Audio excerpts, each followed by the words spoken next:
मेरे को याद नहीं कि मैंने अपने पिताजी को देखा कि नहीं देखा।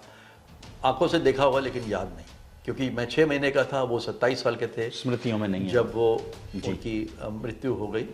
As is just a number. इंसान कभी बूढ़ा नहीं होता। ये किसने डिसाइड किया बूढ़ा? इंसान कभी बूढ़ा नहीं होता। यस। और वेट कितने कितने केजी से आपने घटाकर अभी कितना हो गया? 108 से 72.4। ये भी एक बड़ी अचीवमेंट है। राम राम हरियाणा में सौरभ भारद्वाज और एक बार फिर आप सभी के साथ लाइव हैं। फिटनेस स्टोरीज में आप सभी का हार्दिक अभिनंदन है, स्वागत है। और आज हमारे साथ इस पहले एपिसोड में वो शख्स बैठी है जिसने उम्र को पीछे छोड़ दिया है। आप समझें फरीदाबाद में फिलहाल फिटनेस आइकॉन बन गए हैं। रतन सिंह जी हमारे साथ हैं। 65 साल की एज में, माफ़ कीजिएगा 65 साल की एज में रतन सिंह जी दौड़ रहे हैं और इतना दौड़ रहे हैं कि अभी हाल ही में मुंबई में टाटा मैराथन 2026 उन्होंने पूरी की है और तमाम मेडल्स हैं वो भी आपको दिखाएंगे।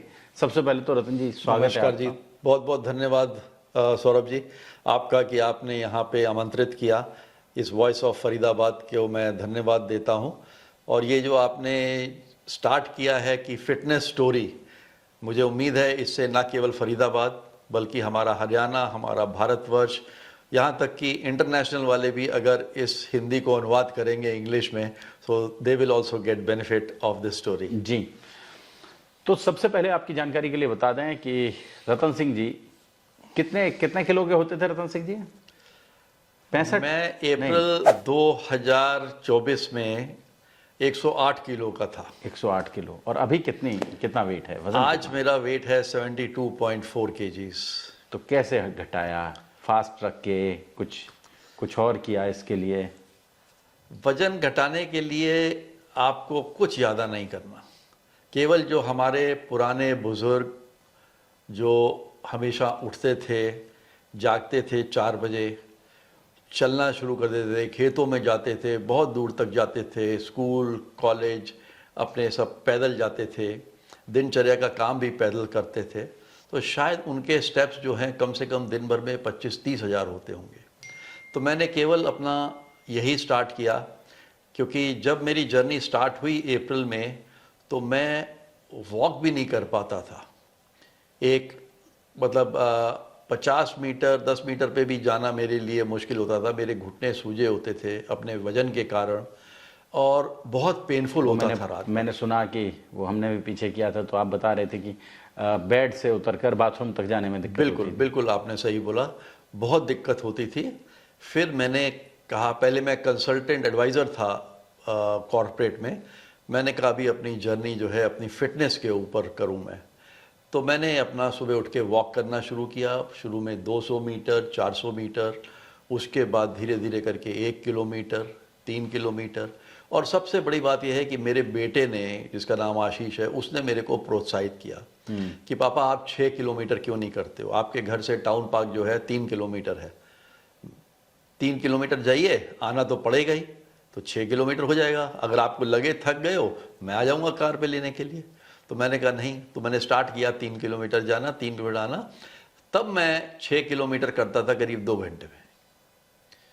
और आज मैं जो 6 किलोमीटर करता हूँ वो लगभग हमारा 50-1 मिनट में हमारा कवर हो जाता है।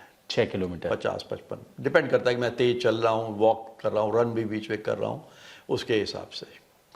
तो इससे स्टार्ट करते करते मैंने रनिंग को अपना एक मकसद बना लिया। और उसके साथ साथ में बहुत ज़रूरी है सौरभ जी कि हर व्यक्ति को अपने डाइट पे कंट्रोल करना। Fasting is not a solution for weight loss. जितना आप खाएंगे उतना आपको वेट लॉस होगा, लेकिन खाना क्या है ये बड़ा अहम है।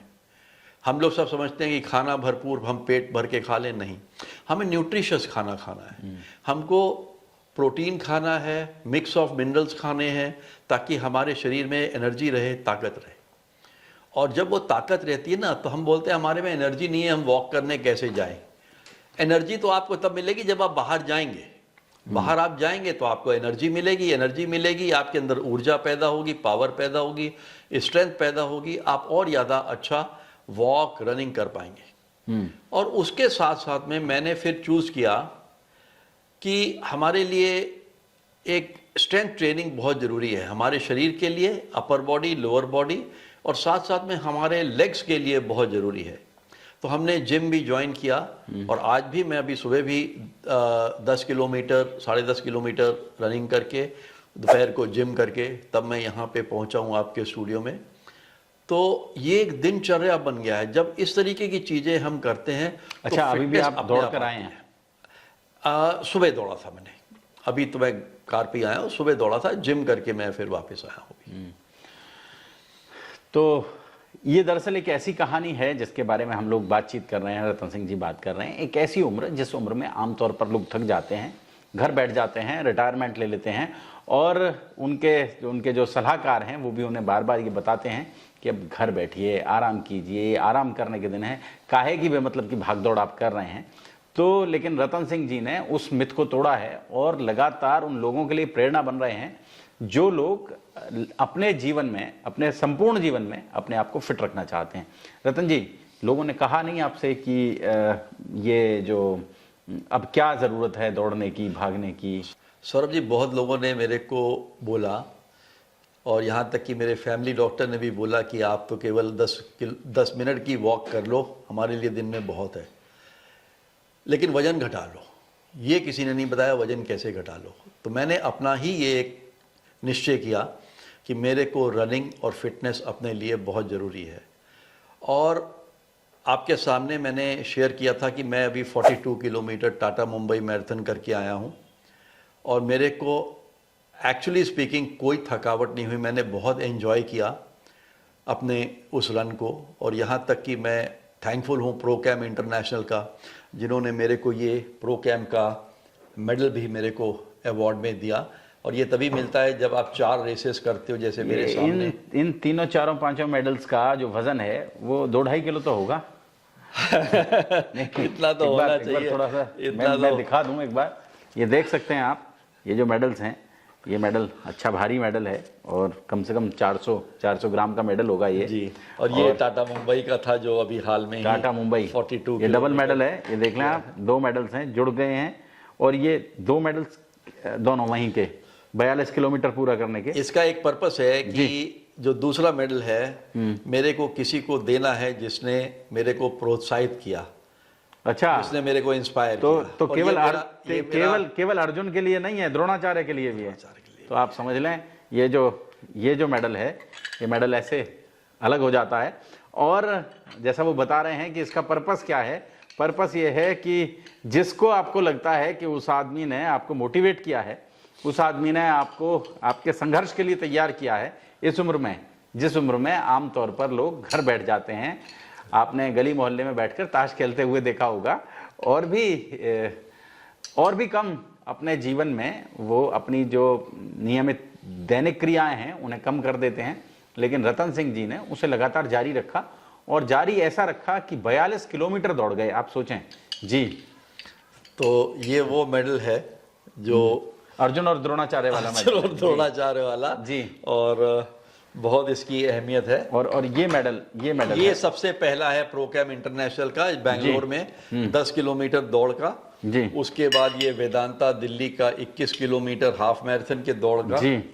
और ये टाटा स्टील कलकत्ता का 25 किलोमीटर की दौड़ का जी, ये भी और देखें ये आप। फाइनल जो है जो आपने पकड़ा था पहले, ये टाटा मुंबई का। और ये चारों सक्सेसफुल करने के बाद आपको प्रो कैम। तो ये सारे मेडल्स हैं जो इस छोटे से अल्पकाल में, लगभग दो साल की तैयारी में रतन सिंह जी ने अपने नाम कर लिए हैं। ये तमाम उपलब्धियां हैं, और ये बड़ी उपलब्धियां हैं जी सौरभ जी। लेकिन इसके अलावा इसके पीछे जो राज और भी है जी, कि मैंने कई और रेसेस की हैं जिनमें मेरे पास करीब 55-60 मेडल्स हैं, जिसमें 10 किलोमीटर की मेरी training runs, races, events 21 kilometre की। तो वो सारे मेडल्स मैंने अपने ट्रेनिंग के लिए किए। और किस लिए किए? इसके लिए किए कि मेरे को प्रो कैम की एक लगन थी कि मैंने ये अचीव करना है। और आपको ये जान के खुशी होगी, हमारे सभी दर्शकों को भी, कि मैं अब सेकंड टाइम फिर से प्रो कैम को दौड़ने जा रहा हूँ, जिसकी पहली रेस हमारी होगी अप्रैल में, वो भी बेंगलोर में। रतन जी, आप दौड़ रहे हैं, दौड़ना शुरू किया है, अब ऐसे समय में, जिस समय में लोग रुक जाते हैं, लोग ये कह देते हैं अब मेरा जीवन संध्या का समय है जी। मैं अब बैठूंगा, आराम करूंगा और जीवन के उन पलों को एंजॉय करूंगा, तो आप दौड़ रहे हैं, भाग रहे हैं, लगातार भाग रहे हैं, क्यों? सौरभ जी, जिंदगी का नाम जो है ये एक संघर्ष है, चैलेंज है। जब जिंदगी में चैलेंज खत्म हो जाता है ना, तो इंसान उसी समय उसकी एक्चुअली मृत्यु हो जाती है। एक्चुअली डेथ बाद में हो, लेकिन फर्स्ट डेथ उस समय हो जाती है जब आप अपने अंदर के चैलेंज को खत्म कर देते हैं। अपने अंदर के चैलेंज को यदि हम सब, चाहे वो युवा हो, चाहे वो मिडिल एज का हो, चाहे वो सीनियर सिटीजन हो, जब उस चीज को वो जागरूक रखता है, जगाता है, तो वो हर कुछ हासिल कर पाता है, वो रुकता नहीं है। फिर उसको आगे बढ़ने की जो है एक मार्गदर्शन मिल जाता है, एक पावर मिल जाती है, और वो इस तरीके से आगे बढ़ता ही जाता है। रतन जी, जो आपके साथी हैं, आमतौर पर आप इस एज ग्रुप में हैं, बहुत सारे साथी होंगे, तो उन साथियों के साथ मिलते हैं आप, तो कैसा फील करते हैं? वो कैसा फील करते हैं और आप कैसा फील करते हैं? मेरे को तो बहुत दुख लगता है और दया आती है कि हमारे बाकी लोग फिटनेस की तरफ क्यों नहीं ध्यान देते। अभी परसों की ही बात है, 26 जनवरी को हमारी सोसाइटी की मीटिंग थी। उसमें 3-4 शख्स ऐसे थे, मेरे खुद के दोस्त थे, जिन्होंने मेरे साथ भी काम किया हुआ है। मेरे घुटने दर्द हो रहे हैं और वजन उनका बहुत ज़्यादा है। पेट आप देखो तो बिल्कुल जैसे एक घड़ा मटके टाइप रहता है। मेरा भी वही हाल था। तो मैंने उनको बोला, यार मेरे साथ चल के सुबह आप 5 किलोमीटर भी करो, 10 किलोमीटर भी करो, कितना भी करो, जस्ट स्टार्ट डूइंग इट, रुकना नहीं है। तो उन लोगों को लगता है कि ये बहुत मुश्किल काम है। ये कोई मुश्किल काम नहीं है। आपने केवल सुबह उठना है। उठने की जगह पे आप नीचे ही अपने जूते रखिए, वहीं पे अपनी शॉर्ट्स रखिए, वहीं पे अपनी टी-शर्ट रखिए, पहनिए और निकल जाइए घर के बाहर। क्योंकि जब आप बाहर जाते हैं ना, बाहर हमारे प्रभु ने हमें क्या दिया हुआ है? हमें रोशनी दी है, हमें सूरज जैसी शक्ति दी हुई है, हमें स्वच्छ हवा दी है। ठीक है, यहाँ पॉल्यूशन है, वो थोड़ा सा हमारे लिए दिक्कत है, बट वैसे हवा तो है, हमको मिल रही है, फ्री में भगवान ने दिया है, और ग्रीनरी है। और सबसे अच्छी बात, हमारे माइंड में एक म्यूजिक चलती है जब हम दौड़ते हैं सुबह सुबह। रिदम होता है, एक म्यूजिक होता है। हमारी तो होती है रिदम, हमारे जूतों की रिदम होती है, हमारे दिल की धड़कन होती है।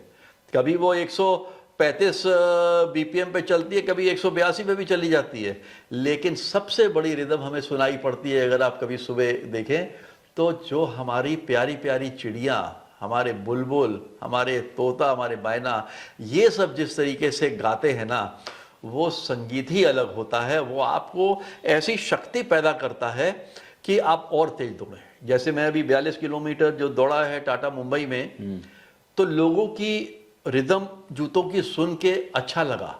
साथ में समुंदर में दौड़ रहे थे, समुंदर की लहरों का मजा लिया। उसके साथ साथ में जो है, जो लोगों के चीयर्स थे, जिस तरीके से लोगों ने चीयर अप किया, लोगों ने प्रोत्साहित किया, वेरी गुड अंकल जी, वेरी गुड सर। और लोग वहाँ पे खड़े हुए थे जगह जगह पे, मतलब अपना हर चीज़ ले करके, कहीं पे संतरा, कहीं पे नींबू, कहीं पे नमक, कहीं पे अपना डेट्स, कहीं पे जैगरी, इस तरीके की चीज़ें, बिस्किट्स, पानी, इतना ज़्यादा सपोर्ट था लोगों का। टाटा मुंबई का तो था ही, उन्होंने बहुत अच्छा काम किया। मैं तो प्रोत्साहित करूँगा सबको कि टाटा मुंबई मैराथन में आप लोग ज़रूर एक बार जाइए। 42 नहीं करना, 21 करिए, 21 नहीं करना, 10 करिए, बट जाइए, एक बार देखिए कि क्या है। जब तक आप घर से बाहर नहीं निकलेंगे पता नहीं चलेगा। और हमारे युवा जैसे 10th करते हैं, 12th करते हैं, सब पहले से डिसाइड कर लेते हैं कि हमने IIT करना है या हमने मेडिकल में जाना है, नीट करना है, जेईई में जाना, तो उसके लिए तैयारी करते हैं। तो ये भी आप डिसाइड करिए कि आपको अपने फिटनेस के लिए क्या करना है, क्योंकि फिटनेस अगर है तो लाइफ है। फिटनेस, मैं आपको बिल्कुल पक्का बोल रहा हूं कि अगर मैंने 2024 में अगर अपनी ये फिटनेस जर्नी ना की होती, तो ये 2 सालों में मेरा कम से कम शायद हार्ट का एक ऑपरेशन तो हो ही गया होता। वो कहते हैं आदमी और घोड़ा कभी बूढ़ा नहीं होता। एब्सोल्यूट। तो एक बूढ़े घोड़े, सॉरी माफ कीजिएगा, हम लोग आपको मिलवा रहे हैं, आप देख लें, साक्षात देख लें आप जी। तो जो अपनी रफ्तार को लगातार बनाए हुए हैं और अपनी ऊर्जा के साथ बनाए हुए हैं जी। And age is just a number. इंसान कभी बूढ़ा नहीं होता। ये किसने डिसाइड किया बूढ़ा? इंसान कभी बूढ़ा नहीं होता। यस, किसने डिसाइड किया कि आप बूढ़े हो? आप एज मेरी पूछ सकते हो कि मेरी एज, ठीक है मेरी 65 एज है, 1960 का मेरा बर्थ है, लेकिन बूढ़ा कैसे हो गया, आपने कैसे डिसाइड कर दिया? बूढ़ा क्या 100 साल को बोलेंगे, 108 साल को बोलेंगे, 200 साल को बोलेंगे, किसको बोलेंगे? वो भी बूढ़े हैं जो 114 साल में हमारे एक गुरु, रनिंग गुरु फौजा सिंह जी थे, वो बेचारे गुजर गए एक्सीडेंट में, उनका जन्म 114 साल 114 साल, तो 114 साल वो जिए। मेरी तमन्ना वही है कि मैं और वो भी बड़ा मतलब दुर्भाग्यपूर्ण था उनका, दुर्भाग्यपूर्ण, यस यस, और वो जाने की उम्र नहीं थी वो उनकी। लास्ट मोमेंट पे भी सौरभ जी वो वॉक करते करते ही अपनी रनिंग हल्की हल्की करते करते ही हिट किया गाड़ी ने, वरना आज वो हमारे बीच में होते तो हमें और ज़्यादा उत्साह मिलता, हम प्रोत्साहित होते, अभी भी होते उनके नाम पे सुन के। तो ये चीज़ बूढ़ा हम अपने मन से जब डिसाइड कर लेंगे ना कि हम बूढ़े हो गए हैं, जब आप सोच लेते हैं कि मैं फेल हो गया इस एग्ज़ाम में, मैं नहीं पास हो सकता, तो डेफिनेटली चारों तरफ से ये आवाज़ आएगी कि आप फेल हो। आप घर से भी जब निकलते हैं तो भगवान जी को नमस्कार करके अच्छा, तो कोई जाते और हैं। कॉम्प्लिकेशंस भी थे आपको, मतलब ये पैरों की सूजन के अलावा और भी कोई नहीं, कॉम्प्लिकेशन? कोई कॉम्प्लिकेशन नहीं थे, और बिल्कुल ठीक था, और अभी भी बिल्कुल स्वस्थ हूँ, ठीक हूँ।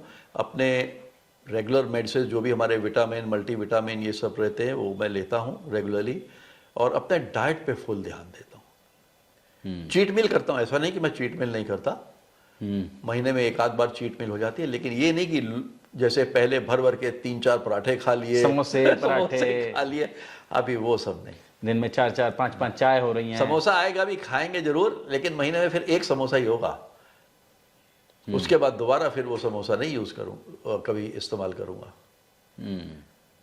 तो क्योंकि जबान पे अगर हमारा कंट्रोल है, जैसे इंसान जब बोलता है ना, कभी कड़वा बोल देता है, उस पर कंट्रोल नहीं होता, और फिर उसको सेटबैक लगता है, अगला भी उसको बोलता है कुछ। अच्छा रतन जी, आपके पास इतने सारी यात्राएं हैं, इतनी सारी दौड़ हैं, उन दौड़ों में आपने लगातार अनुभव अर्जित किए हैं, एक्सपीरियंस। पिछले 2 साल में इतनी सारी दौड़ें दौड़े हैं, और उनके जो अनुभव हैं वो निश्चित रूप से बड़े दिलचस्प होंगे। कोई ऐसा वाकया जो आपको लगा कि वाह वो तो एकदम मेमोरेबल था? देखिए, मेमोरी 2 तरीके की सौरभ जी होती है। एक होती है एक खराब मेमोरी, एक होती है अच्छी मेमोरी। खराब मेमोरी का अगर मैं आपको बताऊं, मैं एक मैराथन में जो पहली फर्स्ट मैराथन मेरी थी, वो मैराथन मतलब मैं नहीं बोलूँगा, 10 किलोमीटर की रेस थी, टफमैन, अगस्त 2024 में, जो मैंने पहली रेस डिसाइड किया। मेरे को कुछ नहीं पता था रनिंग क्या होती है, कैसे होती है, क्या खाना है, क्या पीना है, कैसे अपने आप कंट्रोल करना है। 10 किलोमीटर मैं गया, 10 किलोमीटर मैं करके आ गया। मेरी फैमिली भी फर्स्ट टाइम प्रोत्साहित करने के लिए साथ में थी। जब वापस आ गया सौरभ जी, तो मैं गाड़ी में बैठा, घर पे आ गया। घर आते ही मेरे को दिमाग में ऐसा मतलब भूचाल लगा, ऐसा लगा कि जैसे मैं बिल्कुल चक्कर खा रहा हूँ, वॉमिटिंग आ रही है, दुनिया भर की हो गई, बिल्कुल तकलीफ़ हो गई, मतलब सांस लेना मुश्किल था। फाइनली मेरे को मेट्रो हॉस्पिटल जाना पड़ा। मेरा जो था वो ऑक्सीजन लेवल और अपना बीपी और हाइड्रेशन हो गया था। तो डॉक्टर ने बोला आपको हाइड्रेशन हो गया, आपको एडमिट होना। मैंने एडमिट नहीं होऊंगा, हाइड्रेशन के लिए आपको जो करना वो आप करो 2-4 घंटे। तो उसने बेचारे ने ड्रिप दिया, तो देन आई वाज ओके। उसके बाद केयर में रखे, डे केयर में 3-4 घंटा। उसके बाद मैंने जब स्टडी किया, मेरे बच्चों ने भी स्टडी किया, तो पता लगा सबसे ज़रूरी चीज़ हमारे कोच लोगों ने भी बताई, जो मैंने सीखी है, अब अनुभव किया है, ये पानी है। हम लोग इसको तब पीते हैं जब प्यास लगती है, नहीं, इसको मैं बोलूँगा हर समय पीते रहिए। अपने पास एक बोतल ज़रूर रखिए, हर समय इस पानी को पीते रहिए। और दिन में कम से कम, युवा अवस्था से लेकर के बुढ़ापे जितने भी लोग हैं, सब लोग कम से कम 3 से 4 लीटर पानी पिए। उससे क्या होगा, आपको हाइड्रेशन नहीं होगी। आपको जो रात को कईयों को सोते हुए क्रैम्प्स चढ़ जाते हैं, वो नहीं होंगे। किडनी पे ज़्यादा जोर पड़ेगा, कोई फर्क नहीं पड़ेगा। किडनी साफ हो जाएगी, किडनी के अंदर जो टॉक्सिकेंट्स है वो सब निकल जाएंगे, सब कुछ क्लीन हो जाएगा, आपका यूरिक एसिड भी क्लीन हो जाएगा, एवरीथिंग विल बी फाइन। तो आपने ये पानी का सेवन बहुत ज़रूरी है। तो ये मैंने पहली चीज़ वहाँ से मेमोरेबल थी, और आज भी मैं उसको फॉलो करता हूँ। और अच्छी बात जो थी वो कई और मैराथन्स में भी मिली, जहाँ पे मेरे को कोच ने मेरे गाइड किया कि आपको काफ स्लीव्स पहननी है, और एक मेमोरेबल ये थी कि आपको थकावट ना हो, आप जिस सुबह को आपकी रेस है उसके एक दिन पहले आपने 7 बजे अपना कार्ब लोडिंग खाना खा लेना है, लाइट खिचड़ी या जो भी आलू वगैरह खाना है। 8 बजे आपने 100-150 ग्राम जलेबी खानी है और गर्म दूध पीना है। अच्छा ये एक गुरु मंत्र है जो मैं आज सबके सामने शेयर कर रहा हूँ, मेरे गुरु का। अच्छा। उनका नाम है राजेश शर्मा जी। मैंने पूछा भाई साहब क्यों? कहते हैं ये जो आप खा के सोते हो ना, आपके अंदर ग्लाइकोजन पैदा हो जाता है, और ग्लाइकोजन ये वो ऊर्जा है, लोग जल लेते हैं। तो जब आप सुबह दौड़ते हो तो 10 किलोमीटर आपको किसी चीज़ की ज़रूरत नहीं है, आपको यही एनर्जी देगा आपको दौड़ने में, आपको थकावट नहीं महसूस होगी। ग्लाइकोजन ग्लाइकोजन जो आपको जलेबी खाने से पैदा जलेबी खाने से पैदा होती है। दूध जलेबी से। दूध जलेबी। वाह। और ये तो हमारे यूपी की वैसे भी दूध जलेबी दही जो है ये तो खाना ही है हमारा, बचपन से ही हम खाते आ रहे हैं, क्योंकि हमारी पैदाइश ही यूपी से है। फरीदाबाद में तो हम 1985 में आए, स्कॉट्स में जब स्टार्ट किया काम करना। तो ये कई चीज़ें ऐसी मेमोरेबल होती हैं जो इंसान याद करता। और तीसरी चीज़ और हमारे रनिंग के, आपने शूज़ बड़े सही लेने हैं, चूज़ करने। जरूरी नहीं आपने एक्सपेंसिव लेने हैं, लेकिन जो भी आप शूज़ लें वो कंफर्टेबल शूज़ होने चाहिए, रनिंग शूज़ होने चाहिए। और ये नहीं कि टाइट फिट हो या बहुत लूज़ हो। आपको जो भी पैर का आपका साइज़ है उससे आधा साइज़ थोड़ा सा बड़ा हो, ताकि आप कंफर्टेबली उस पर दौड़ पाए। तो ये सारी चीज़ें जो हैं ये एक अच्छी मेमोरी देती है। और सबसे अच्छी मेमोरी होती है सौरभ जी, जहाँ पे हमारे इतने सारे चाहने वाले बन जाते हैं, इतने मित्र बन जाते हैं, इतने बच्चे बच्चियाँ भी, यंग भी इंस्पायर हो जाते हैं कि अंकल आप दौड़ रहे हो तो हम लोग क्यों नहीं दौड़ पा रहे। अभी टाटा मुंबई मैराथन में ही हमारे साथ में एक युवा लड़की थी जो दौड़ रही थी, और मेरे को थोड़ा लगा कि आखिरी 5 किलोमीटर में शायद मैं कैसे कवर करूंगा। तो उसने बोला अंकल एक बार जरा पीछे मुड़ के देखो, आपके पीछे 300 बंदा है अभी, और यंग है सब, बूढ़ा कोई नहीं है, आपसे एज वाला नहीं है, सब यंग हैं आपसे पीछे। तो आप तो बहुत अच्छा काम कर रहे हो, तो आप दौड़ते चलो। तो मेरे को और ज़्यादा, वाजिया अहमद उसका नाम है, कलकत्ता की, तो मेरे को बहुत अच्छा लगा कि बच्चे भी हमको इनकरेज करते हैं। जब आप वहाँ खड़े हो गए, शुरू कर रहे थे ये मुंबई मैराथन टाटा, कैसा महसूस हो रहा था उस समय? पूरी ज़िंदगी एक बार घूम गई सामने। पूरी ज़िंदगी। मैंने जब टाटा मुंबई मैराथन चूज़ किया था और प्रो कैम्प के लिए इच्छा किया था, तो मैंने ये सोचा था कि ये मेडल मेरे को अपने पिताजी को डेडिकेट करना है। तो मेरे को 1961 पे ले गए।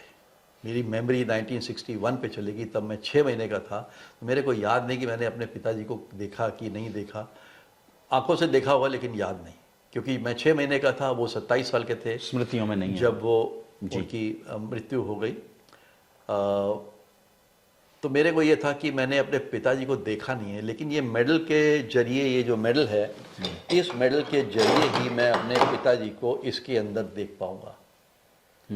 तो ये मेरी स्टार्टिंग लाइन पे था, और मेरे को स्टार्टिंग लाइन पे फिनिश लाइन दिख रही थी कि जब मैं 42.2 किलोमीटर करके आऊँगा तो मेरी फिनिश लाइन पे मेरा ये टाटा मुंबई का मेडल मेरे गले में पहनने को उत्सुक होगा, मैं भी उत्सुक होगा, और साथ में ये प्रो कैम वाला।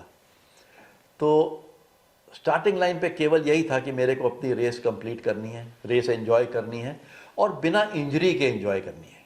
कोई क्रैम्प नहीं हो, मैं गिरूं नहीं, मैं संभल के चलूं, लोगों के साथ हंस मिल के बात करूं, उनके साथ खुशियां बांटूं, खुशियां दूं, और सब लोग एंजॉय करके दौड़े। बीच में ये जो 42 किलोमीटर की यात्रा थी, दौड़ थी, इस दौड़ के बीच में कोई क्षण ऐसा आया हो जब आपको महसूस हुआ हो कि अब रुक जाऊं, थक जाऊं, या कुछ ऐसा, या कोई और प्रेरणा जो आपको लगा कि अभी नहीं और दौड़ूं?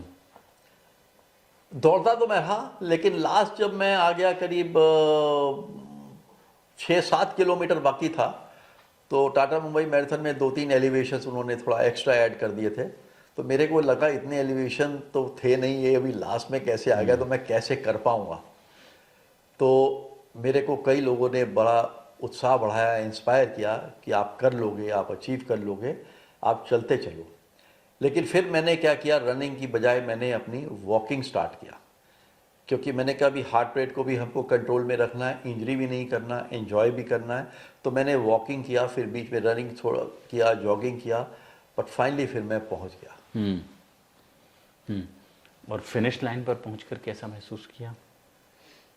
फिनिश लाइन पे पहुंच के एक्चुअली ये महसूस किया कि मैंने 42.2 किलोमीटर कब कर लिया, मेरे को पता ही नहीं चला। मेरे को यही नहीं पता लगा कि मैंने कब किया। मेडल उन्होंने पहनाया, मेरे को बड़ी खुशी हुई, बड़ा अच्छा लगा। और लोगों ने सबसे बड़ी बात जो तालियां बजाई वहाँ पे ना, और मेरे को लगा ही नहीं सौरभ जी कि मेरे को थकावट हुई है, मेरे पैरों में कोई तकलीफ है, मेरे बॉडी में कोई तकलीफ है, कोई थकावट नहीं थी।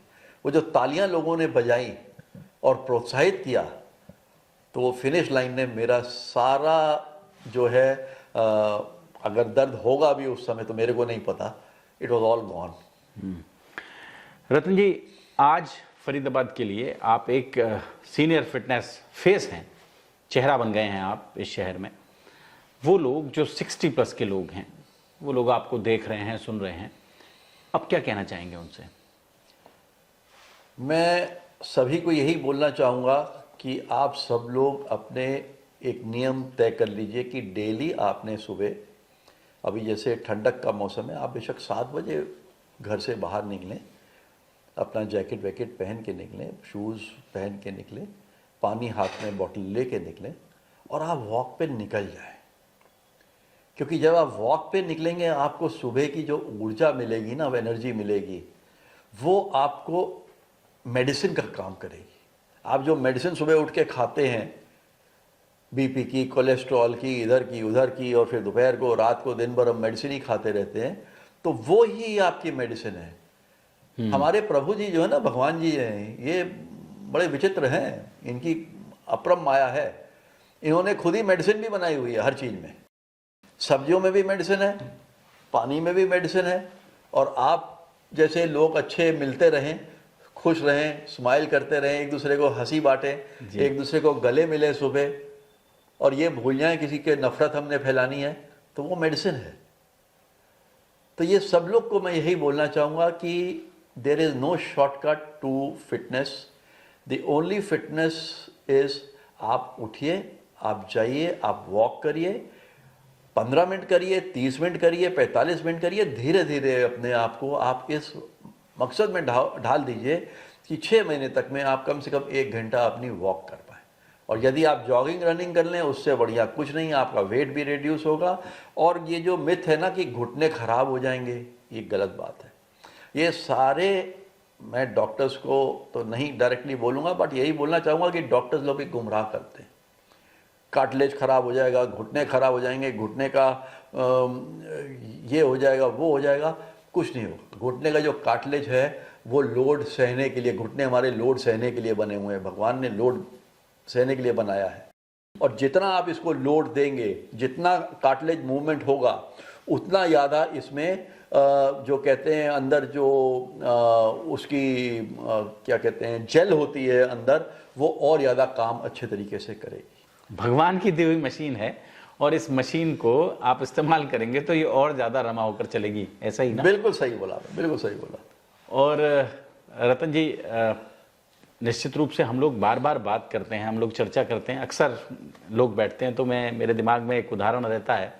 मैं कहता हूँ कि 82 ईयर्स की एज में अमिताभ बच्चन इतने सक्रिय हैं, और वो लगातार, मतलब इसलिए भी नहीं कि वो एक महानायक के रूप में लोग उन्हें देखते हैं, लेकिन आपने फरीदाबाद को एक ऐसा सोच दी है कि जिसके माध्यम से लोग अब कम से कम 60-65 की उम्र में अपने आप को थका हुआ, हारा हुआ और बेकार नहीं समझेंगे। वो अपने ध्येय के लिए, अपने केवल दौड़ने में नहीं और दूसरी चीज़ों के लिए भी, जो उनके जीवन के पैशन रहे हैं, जो उनके जीवन की कोई रुचियां रही हैं, उनमें भी लोग अपने आप को लगा पाएंगे, ऐसा मैं समझता हूँ। बिल्कुल आपने सही बोला। एंड जैसे आपने बोला, तो ये सोच की ही बात है। सब लोग अगर सोच लें इस चीज़ को कि हमने, लोग बोलते हैं क्या होगा, क्या ज़िंदगी बढ़ जाएगी? ज़िंदगी नहीं बढ़ेगी। ज़िंदगी हम और आप डिसाइड करने वाले नहीं हैं, ये प्रभु के हाथ में। उन्होंने पैदा किया है, उन्होंने वो एक चक्र में ऐसे डाल रखा है कि वहीं पे आपकी ज़िंदगी खत्म होनी है। लेकिन वो जिंदगी में प्रभु ने ये नहीं बोला कि आप ये काम छोड़ दो। प्रभु ने ये भी बोला कि आप अच्छे काम करो, अपने स्वास्थ्य पे ध्यान दो, लोगों को उत्साहित करो, लोगों को प्रोत्साहित करो, इंस्पायर करो सबको। घर पे बैठ मत जाओ कि आपको ये हो गया तो आप बैठ गए। अरे जाके सेवा करो। कई ऐसे विकलांग लोग भी हैं जो आज मैराथन में दौड़ते हैं, व्हील चेयर पर दौड़ते हैं। एम्प्यूटेड लोग हैं, हमारे फ्रेंड्स हैं जो ऐसे दौड़ते हैं। एक हमारे निरंजन भाई हैं मुंबई से, वो व्हील चेयर पे 21 किलोमीटर हाफ मैराथन भी दौड़ा उन्होंने।